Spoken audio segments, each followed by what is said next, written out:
I paid for my entire family for 6 years, then they changed the locks on me. So I destroyed their comfortable life. My name is Sophia Carter. I'm 29 years old now, and this is the story of how my own family betrayed me after I carried them for years. Get ready, because it's a wild ride. I grew up in a normal middle-class family in Ohio. My dad, Richard, worked at a factory until he suffered a serious back injury and couldn't work anymore. My mom, Linda, was a stay-at-home mom. I also had a younger sister, Tyler, who was 4 years younger than me. When I was 19 and still in college, my dad's injury changed everything. From that day, I became the main provider for the family. I worked night shifts while studying computer science, got internships, and eventually landed a good software engineering job right after graduation. For 6 long years, almost every single paycheck went to the family.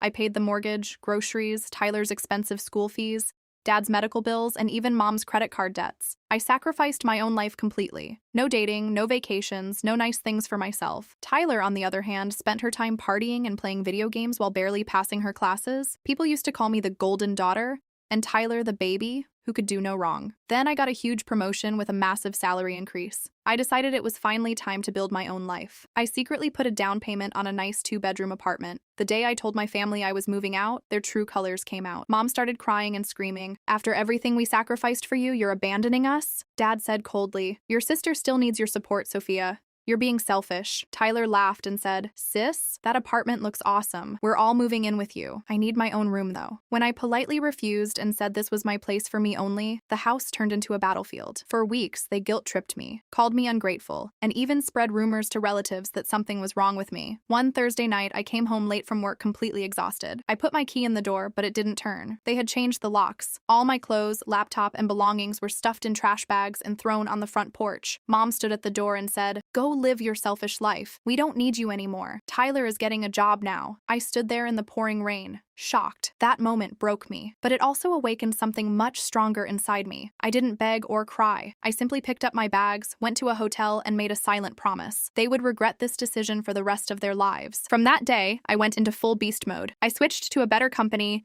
negotiated a much higher salary, and started working extremely hard. In just 18 months, I got promoted twice, and my income went well into 6 figures. I completely transformed myself, hit the gym hard, upgraded my style, bought a sleek new car, and started looking like a completely different person. While I was busy glowing up, their life started falling apart. Tyler's so-called job was fake. She was just wasting whatever little savings were left. Dad's health got worse because they couldn't afford proper treatment. The mortgage payments kept getting delayed, and Mom's credit cards got maxed out again. The craziest moment happened at my cousin's wedding. The entire family was there.